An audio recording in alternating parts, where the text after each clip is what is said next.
let's go ahead and dive into today's chapter. This is Arya. What are we at? Arya 6 of A Storm of Swords. Arya and Gendry are blindfolded until they reach the Hollow Hill, the secret base of the Forgotten Fellowship. Sandor Clegane is brought bound before Thoros of Myr, and Arya cannot believe how different the Red Priest looks.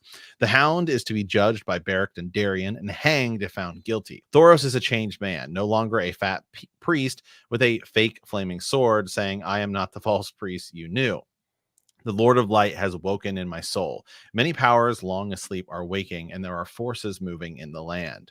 When Dondarrion appears, Arya is appalled by his appearance. Once handsome, the man is now stick thin, missing an eye, with part of his skull crushed in, a noose scar around his neck, and a terrible wound through his chest.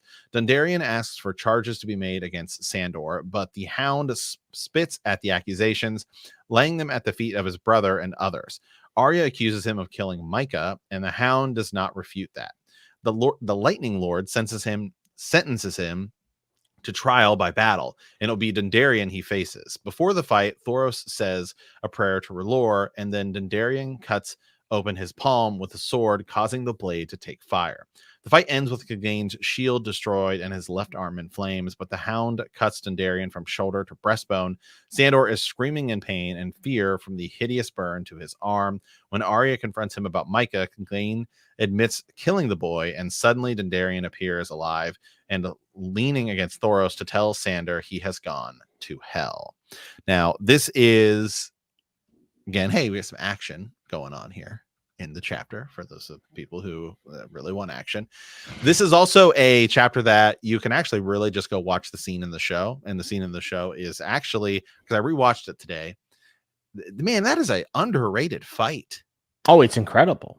Honestly, it's one of the most, I mean, even in the books, but especially in the show, I will say, because this is one of those things where I know some people were like, I don't want to hear about the show, but like, it's a fight scene, I mean, like, fight scenes are almost always better in live action than in books.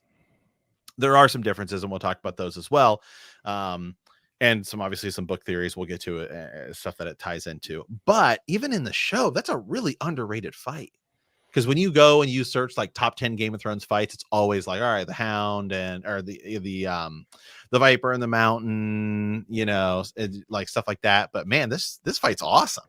Yeah, I was kind of surprised. We're 300 roughly in the trade. We're like 380 pages in. I would say, well, we're about a third through. We're not quite halfway. We're almost there. This is a really epic battle to have about a third of the way through the book. And yes, it's not like spanning multiple pages like Blackwater, but it's of a lot of consequence, and it's going to set our characters out on different journeys. But I think the action in this scene is super gripping. Like, George writes really good battle scenes, and I know that he's actually been inspired a lot by Bernard Cornwell, who's a famous historical fiction writer, bestseller. I mean, one of the biggest of all time. And he has a wonderful Arthurian trilogy called the Warlord Chronicles that I highly recommend to people who are listening, especially if you like the audiobooks. Jonathan Keeble does. I mean, he's amazing. But as I was reading this chapter today, a lot of it felt like very Bernard Cornwell-esque, which is a good thing because I think he does action extraordinarily well. But man, George is just so good at the moment stuff in the scene. Like, he writes it so fluidly where you can actually kind of start to picture some of these things. And I'm not a very visual reader. I don't imagine a lot when I read. But with this, if I try really hard, I can actually kind of see it playing out, which is funny because I'll be honest, I remember really liking the scene in the show, but I couldn't tell you the differences between, like, I don't remember it that well from the show. I just remember thinking it was pretty awesome when it happened. Yeah. It's like, because I rewatched it today. I don't know how long have you watched that fight recently, or just last time you watched it was when you watched it on TV? Yeah, like whenever last time I rewatched a show. So I mean, yeah. So I rewatched the fight today, and I mean, it's just so cool because obviously Beric has a flaming sword, and the Hound is, they just do like, they're like cutting into barrels, and there's more fire. It's just a really, really cool scene. And then all of the facial expressions on the Hound, where you can see like him being scared of the fire. It's just a very, very cool scene. It's about 3 minutes.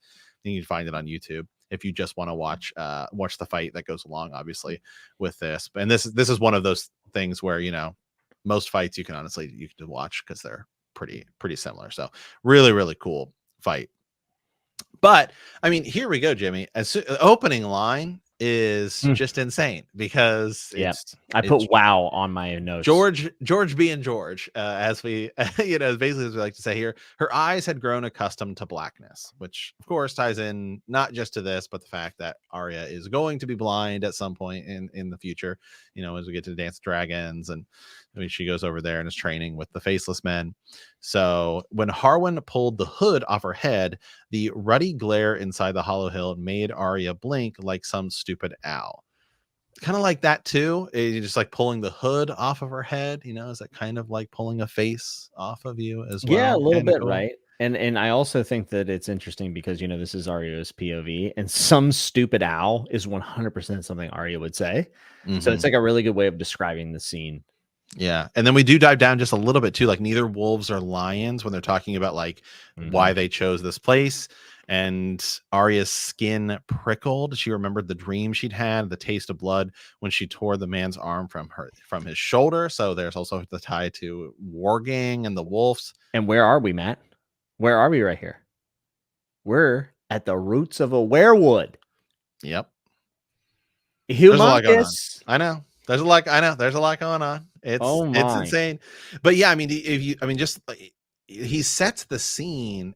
Like even in setting the scene, he's obviously thinking about like where this character is going to be going. And that's something I don't think you and I really talk about a lot is we talk, obviously as like, if you're listening to the podcast, you're here for like the deep, crazy theories, and that's what we look at. But sometimes it is just scene setting, and also you can tell he's thinking about where this character is going to be going, and that's kind of the direction he's here. I mean, you've got her eyes are going to be black. You've got like the hood coming off the head. You've got like you said, Arya blinking like some stupid owl, which is just also a sense of who Arya is. Then you've also got like neither wolves nor lions, which kind of ties in a little bit of like not having an identity. If you want to look at that. And then she'd remember the dream she had of the warg. So it's like all of these things right here in this one little, and also painting an idea that there are multiple gods, because we're talking about werewoods, which belong to the old gods. And then this chapter is full of lore. Right. And then Arya is going to go off to the House of Black and White. And she's going to go in her own direction too. Crazy. Yeah. So yeah, this is a really cool chapter. And we'll just kind of keep going here. But big as the fire was, the cave was bigger. It was hard to tell where it began and where it ended. The tunnel mouths might have been 2 feet deep or gone on 2 miles. Arya saw men and women and little children, all of them watching her warily. So, hey, who else is going to be in a cave that's really, really big and he doesn't know how big it is, and there's children there as well? Bran. Right? Yeah, different type of children, but certainly the same title. And then you've got Greenbeard, just that connection there with Green. George does that. Here's the wizard, Skinny Squirrel. You'll get your answers now. He pointed towards the fire where Tom Sevenstring stood, talking to the tall, thin man with ottomans of old armor buckled over his ratty pink robes. That can't be Thoros of Myr. Arya remembered the red priest as fat with a smooth face and a shiny bald head, and now he's much skinnier. And I think in the show he has a line where he's talking about like, well, I've had to live off the land for a little bit, and like it's just something like that he throws off. So yeah, just kind of setting the stage here, and then they bring in the Hound. This is where a lot of things change for Arya. There's one thing before that's very, very important that plays a through line through this whole book. And I mentioned it last episode as a direct piece of evidence that someone is actually something, possibly. And that thing is Tansy. And Huster Tully is going to be talking about Tansy. Oh, yes. And we talked about how Catelyn thinks that he cheated, but in reality, it's probably the fact that Lysa had to take Tansy to abort the child that she was probably going to have with Peter at one point. But last chapter, we hear about Tansy as a herb in Sam's pouch. I believe it was Sam's pouch, right? And it's like, oop, there's your hint that Tansy could be something. But in this chapter, we see a girl named Tansy with a capital T. So George is messing with us, giving us in no Catelyn chapter at all, where any of this stuff is with the Tully stuff. And Catelyn chapter is next. Oh, I'm sure it is, George. Right. I'm sure it is. Two Which Tansy also mentions back is to back because to you're seeing resurrection here by the Brotherhood without banners. And who then will we, I then mean, give their breath to Catelyn at the end of this book to raise Lady Stone. I mean, right. dude, it's so good the fact that he does these things, and the Tansy mystery goes throughout the whole novel, and he just drops this in plain as day. Yeah, I Mhm. love that. Oh, it's so good. Yeah. So, okay, so they capture him, and this is interesting too. It's like, how did you take him? The dogs caught the scent. He was sleeping off Mhm. a drunk under a willow tree, if you believe it. So, like, the hound is captured by dogs, by like a group of dogs, is ultimately who Mhm. finds him, which is, of course, certainly kind of interesting. Kind of The gives sh- us a tip to who it's going to be, right? Yeah, the Yeah. shifting flames painted Sandor Clegane's burned face with orange shadows, so he looked even more terrible than he did in the daylight. When he pulled at the rope that bound his wrist, flakes of dry blood fell off. The hound's mouth twitched. "I know you," he said to Thoros. And you did in melees, you'd curse my flaming swords, right? Even though I overthrew you with it thrice. So I will say here, this is also a chapter where, and we'll be getting to the fight here in a minute. This is one of these chapters where I begin to believe the idea, and I still like the idea in the books, that Azor Ahai could just be like some rando person. That, I mean, yes, I know we Okay. all want it to be Jon Snow or Danny or whoever, but the idea of being born amidst salt and smoke, like, this is a turning point for the Hound where he essentially gets a new life, right? He You gets a could new life say later too. he does too. Exactly. So, and there's obviously smoke, there's salt, there's all of these things. I've always liked the idea that the Hound could end up being Azor Ahai, simply just because he is scared of fire, and for him to just be Mhm. the hero. Like, you could still have the prince or princess who's promised to be two different people. I mean, in the show they kind of Yeah. actually did that, where John is essentially the prince who was promised, and he just brings everyone together to defeat the Night King. Yeah. He's not actually the one who did it, which, for better or for worse, right, He is what goes it on a is. hike after. Yeah. Yeah, exactly. Right. Yeah, I mean, whether or not that was a good idea or not, whatever. Mhm. But I mean, you could still go that route in the books, where it's like he is the person who brings everyone together, the shield that guards the realm of man. You're bringing everyone together. He's not going to be the one who actually strikes it down. So that's why I've always thought it could be cool if Azor Ahai isn't John, Yeah. and it is somebody even like a, oh god, I'm blanking on his name Moon because Boy. I'm blanking on his name because we were talking about his dad, Jorah Mormont. Last week we were talking about Jorah Mormont. Mhm. So, like, something like that I think could be cool. Yeah, definitely. I mean, also, let's just say it is going to be, who we think it would be. There's still going to be red herrings and little Sure. tidbits for him. I mean, this is what George does. He sends us all over the place looking, scouring chapters. I mean, the Tansy thing's a good example, but also this is a great example of him using descriptions to their maximum potential, not just to give us a sense of what's going on in the scene or what we're seeing or what we're smelling, but also, uh, you know, kind of tickling our brains to get us thinking like, oh, wait, what was that prophecy about? What was that all about? And then, matching it up. So all this is intentional for sure. Yeah. Okay, we continue on a little bit here too, and they talk about, hey, Ned Stark sent us out, but he was sitting there on the throne when he gave us his commands, so we were never truly his men, but Robert's. These people are still operating, saying, hey, we are Robert's men. Hey, me too, bud. Me too. Yeah. Yeah. Same. The king is dead, but we are still the king's men, though the royal banner we bore was lost at the Mummer's Ford when your brothers' butchers fell upon us. He touched his breast with a fist. Robert is slain, but his realm remains, and we defend her. Her, the hound snorted, is she your mother, Dendarian, or your whore? Beric Dendarian had been handsome. Sansa's friend Jane had fallen in love with him. Even Jane Poole was not so blind as to think this man was fair. Yet when Arya looked at him again, she saw it, the remains of a forked purple lightning bolt on his cracked enamel of his breastplate. Yeah, so this does a couple things, right? It reminds us about Jane Poole. Reminds us that she was close to Sansa. Arya knew her. Obviously, Jane and Arya are going to be switched at some point.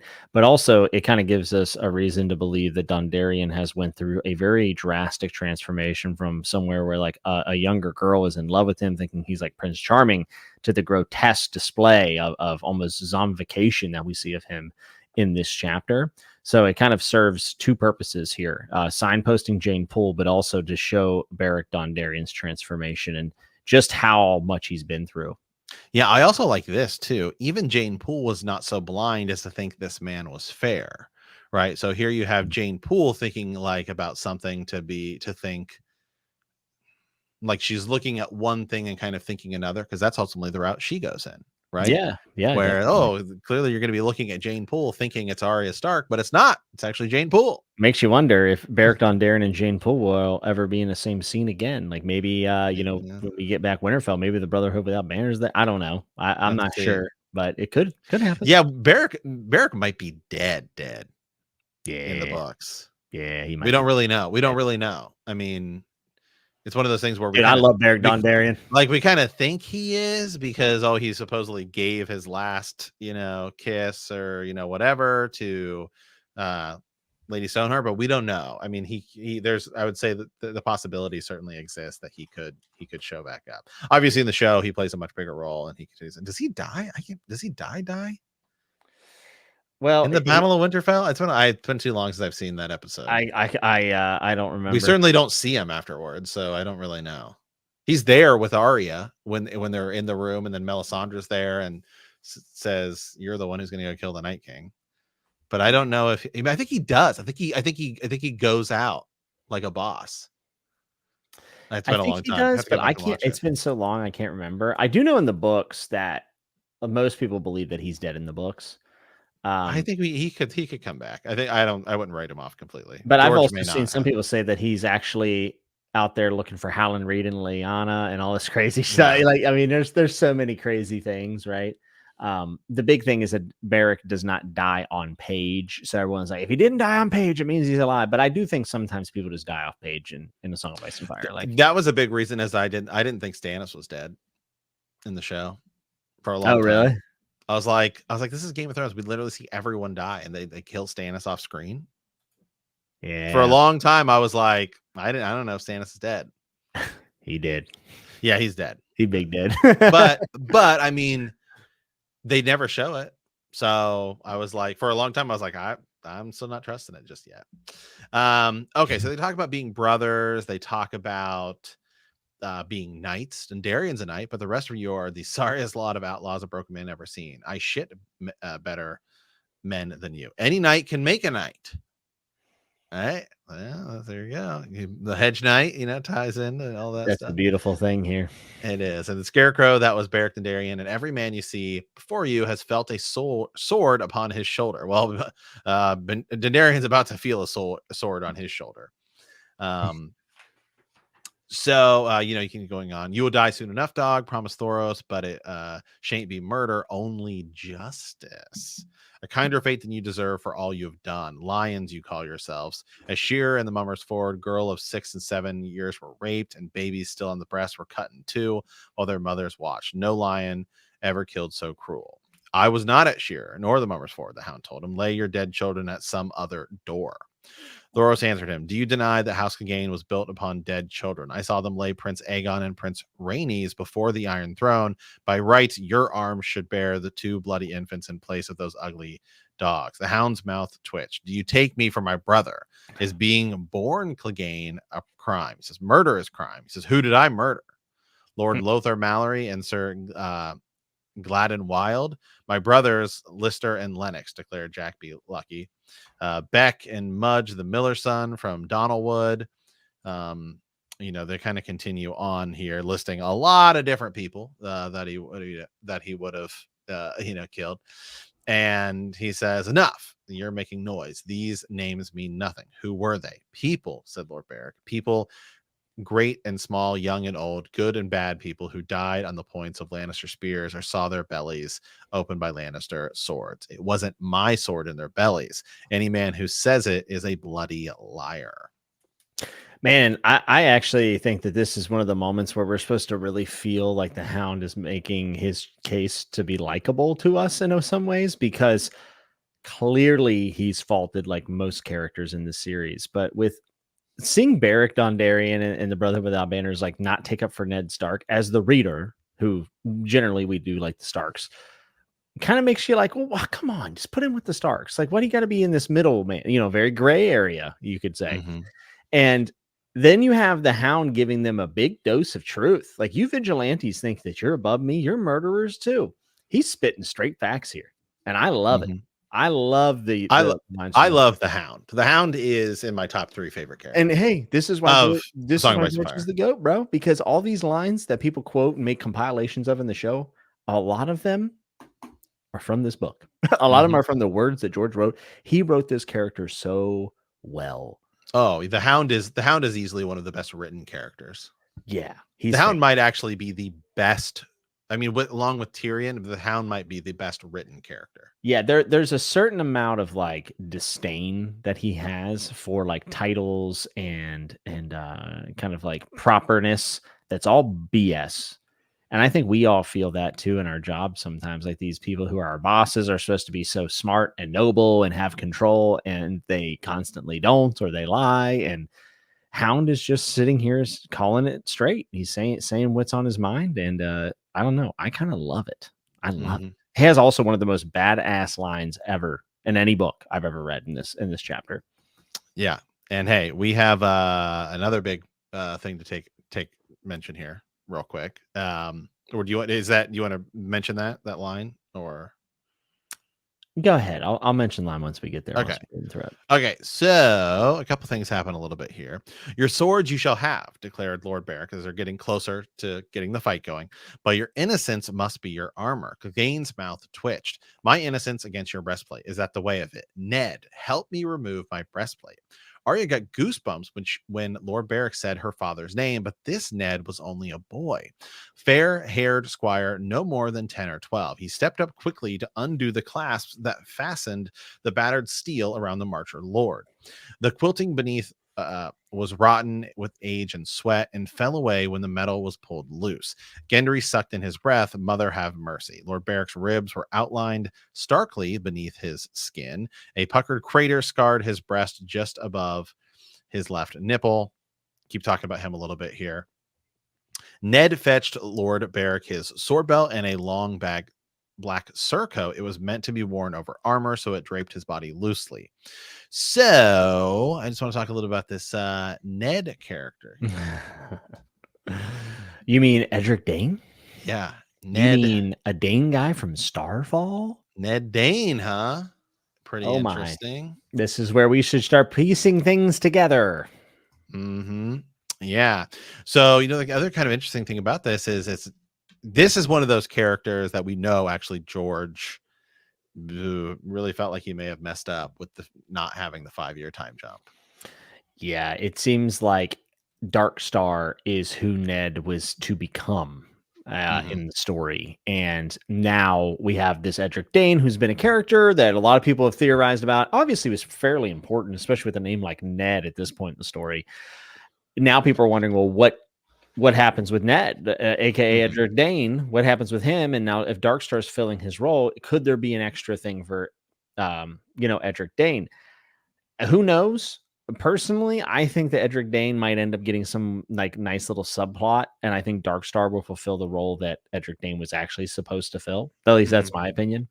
There's also just something really compelling about the idea that like there was a Ned in this show or this book in the series that was so noble and so correct and so right and just.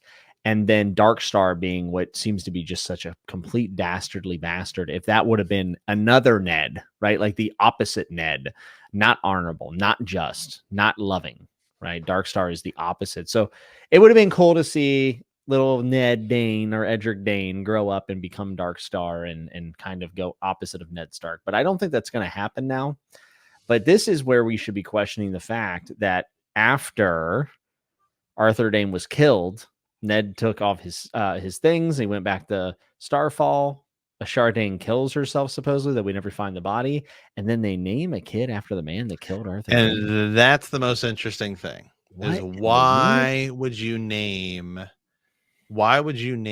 somebody after the guy who supposedly kills Arthur Dane and then perhaps causes a Shardane to commit suicide. Like, that's the most interesting thing. And so he's also supposedly born to some Dane. We have no idea who it is. I think his Yeah. mother is just some rando person that's just part of that family. Obviously, some people believe, well, maybe he is I don't know, maybe he's actually Ned and Ashara's kid, Yeah. right? I mean, his father, whose name is His unknown, age doesn't line up, though, is kind of the the problem. timeline does not work out well for it. It says his father, whose name is unknown, was the elder brother of Arthur, Lady Ashara, and Lady Illyria Dane. Edric serves as a squire for Beric Dondarrion. I mean, I mean, there's another thing about this kid that is kind of troubling, is the fact that he has pale blonde white hair and deep blue eyes that almost seem purple. Well, Matt, who would that remind us of? Well, that sounds a little bit maybe like a Targaryen. Like a Targaryen, huh? Mm-hmm. Is this a red herring for George, and then he introduces Fagon later, or is this another Targaryen child running around? Is Could be. this who Ned took back to Starfall? I don't think the timing works out for I it. mean, unless he's lying about his age, because he says to Arya, I think it's in the next Arya chapter. So yeah, we get much more about him in the next Arya chapter, but that'll be a while before we get there.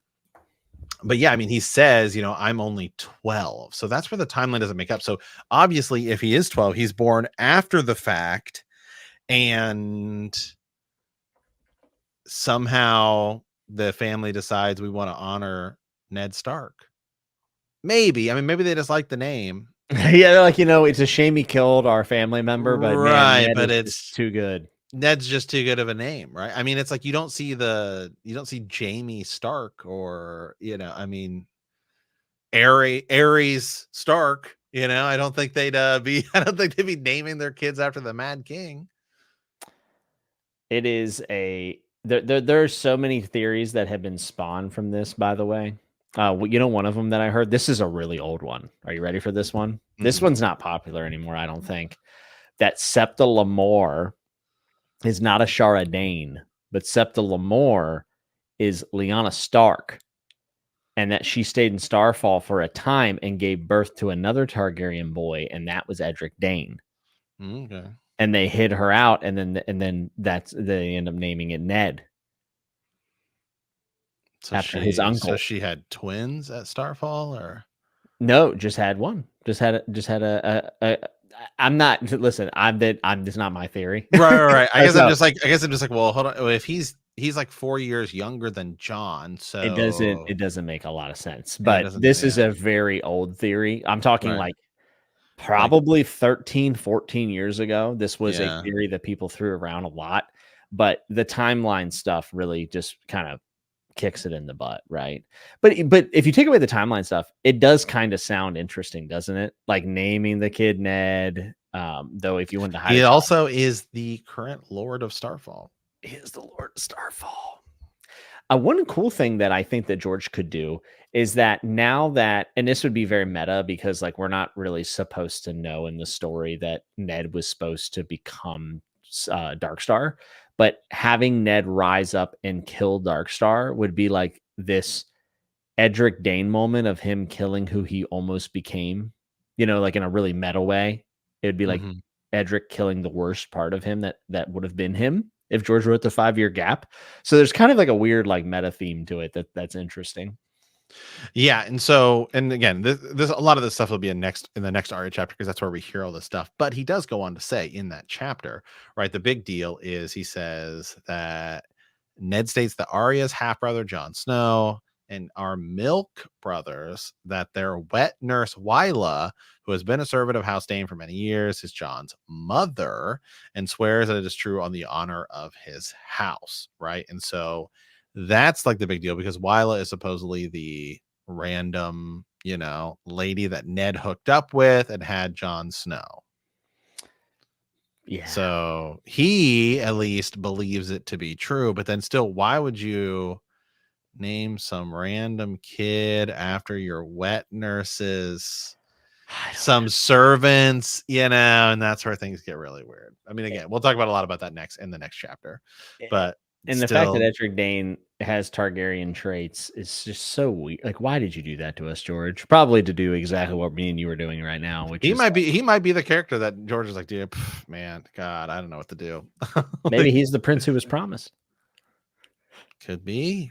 I don't know how or why. I mean, who knows, man. Dude, this is why the books are so much more fun, because like this guy does not exist really in the show, right? Like this is something that we would like Dark Star, all this stuff, like not really going to be seen at any point or have any consequence. Where the books, something's going to happen with this character in Dark Star and all that craziness. Sort of the more. I mean, there's so much to it. So very exciting.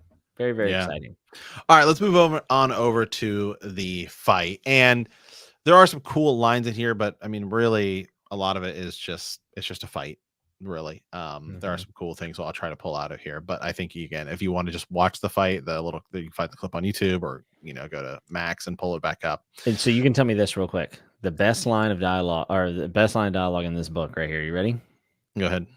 For the night is dark, and the others chanted Harwin and Engai. I always mess his name up. Loud as the rest and full of terrors. This is it. This cave is dark too, said the hound, but I'm the terror here. I hope your God's a sweet one, Dondarrion. You're gonna meet him shortly. Dude, that is a dope line. I love hard. That. Yeah, it goes real hard. Does he say it in the show? No. Boo! Dan and Dave were messed up in season 2 and 3. I mean, I don't know. I rewatched it. Maybe he does, because maybe they don't show it right in that little clip I watched. But in the clip I watched, I didn't see it. So dude, that's a slammer of a line. Yeah, oh yeah, that's huge. This cave is dark and I'm the terror. Like, okay, let's go. Dude. Okay, bro, here we go. So burn in 7 hells, the hound cursed. Yeah, as he lights his sword, he threw a glance at the red priest. Every word you say proclaims your guilt, dog. Now, this is something that the show got better than the book right here, just because it's, I mean, Arya is the one seeing it. As soon as the sword gets lit in the show, the hound actually like takes a step back. Like he's kind of like, uh-oh. Like you can see the fear hit his face, because he is afraid of fire. So there's some cool lines here. Every move Beric made fanned them and made them burn brighter until it seemed as the lightning lord stood within a cage of fire. Is it wildfire? Ari asked Gendry. No, this is different. This is magic, she finished as the hound edged back. Now they're talking about, the shield, the fighting. Clegane caught one blow high in his shield, and a painted dog lost its head. And so they do have a little bit going on with the shield here as it's going, and eventually it ends with Arya saw it in the same stand. The flames had spread across the chipped yellow paint, and the 3 black dogs were engulfed. So is that how the hound and the mountain in the show, Clegane Bowl, I think Clegane Bowl is going to be very different in the books, but in the show, Clegane Bowl does happen and they both fall into fire. Could be. Could definitely be their end. I mean, there would definitely be something about that with Sandor killing his brother with fire. There would be some nice thematic ties to that. It'd be good. Yeah. I mean, they could both die with fire. That could be definitely. Yeah. Yeah, but I don't think it's going to be, I think it's going to happen before Dream of Spring. I actually think Clegane Bowl will happen and Winds of Winter. Interesting. Okay. Because I just think they're setting it up to be, I think because he's like the gravedigger and he's like working with the faith, like they did that a little bit in the show, but they didn't go full into it. I think it's likely that Cersei's trial will actually be I don't know that she's going to blow the Sept of Baelor up. To me, that might not even happen. That was not one of the moments George gave them. We don't know that that's going to happen in the books, which is crazy, because if that doesn't happen, then that's totally different things, because that was such an amazing moment in the show, but it literally might not happen. I think it's possible that they're gearing it, that George was maybe, things have changed over the year, but where we leave A Dance with Dragons, to me, it seems likely that it's going to be a trial by combat. It's going to be the Mhm. Faith versus Cersei, with her champion being Robert Strong, who is, the mountain that is his name in the books. The zombie mountain. And I think the Faith is going to choose their champion, who I believe will be the Hound, the Gravedigger, who is Right, working at this like small little church. right, and also George really likes these little cheeky things, but it's gonna be a gravedigger versus a zombie, Right.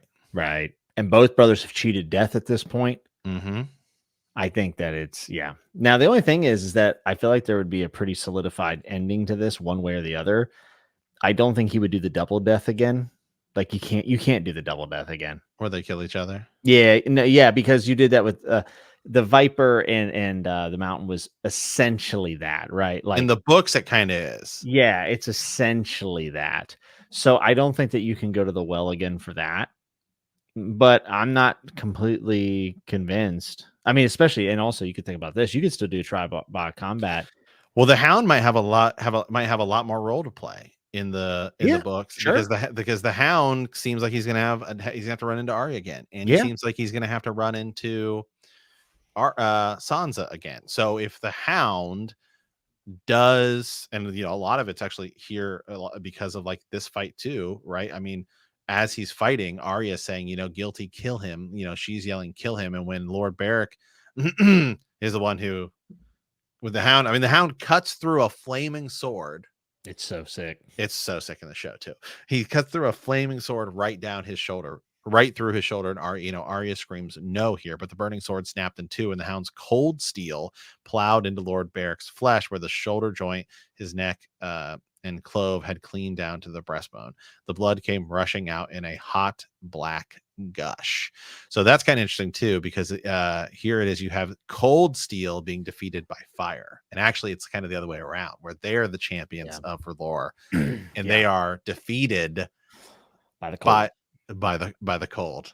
Yeah, and the big thing is at the end of this fight, Barrett comes back, right? Right. And I want to be very clear. I see some people be like, "Oh, everything can be explained rationally in A Song of Ice and Fire, so there's no real magic." I disagree.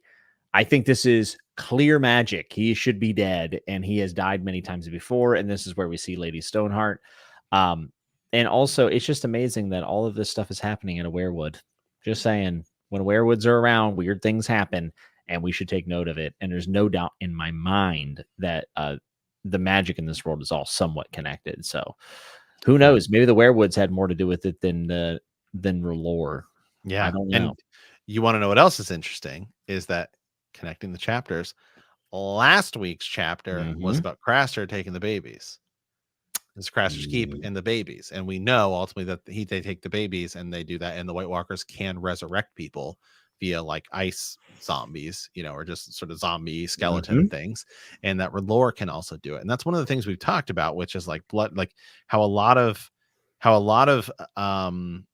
religions share similar aspects of power, even though they do things kind of their own way. Yeah, yeah, it's a So different it's face for the same type of power. Yeah, so it's just Yeah. it's just very like both of those have resurrection. Now the fate the what am I thinking of? The water gods, what do they call them? The Drowned God? The drowned god, yes. That I think we see more as like it's just like CPR. Yeah, yeah, they figured out CPR CPR. is They kind of magic, figured out CPR, and that's really what it is, which right? is cool, that and It there is are cool. things that you can explain away, and that's what makes this series fun because 'cause you're kind of guessing and wondering. Hmm. But also, let's not forget the way that Beric sets his sword on fire here in the books is that he cuts his palm open and uses blood magic. He literally slices his palm and lights his sword on fire with it. To me, that's obviously magic. Like, Yeah, that for to sure. me, Well, that's that him getting resurrected is definitely magic. yeah, and it all seems like it's blood magic at the end of the day. Like blood has a significance. And by the way, Barrick's blood's not king's blood. Hmm. So I think any blood Could results be. in It could be magic. one of those things where king's. It's not necessarily that it's king's blood. It's just that they think it's more They think powerful, it's king's blood. right? Or they think it's more powerful because it's king's blood when it's Well, it's also the not. system in which they live in, right? Like, of For course sure. the king is better than me. Of course the Absolutely. king has better blood. Yeah. Yeah. So, okay, so there, I'll read it just a few more lines here because there's a couple cool things. There was a strap of pink where the leather strap had clung, but above and below the flesh was cracked and red and bleeding from elbow to wrist. When his eyes met hers, his mouth twitched. You want me dead that bad? Then do it, wolf girl. Shove it in. It's cleaner than fire.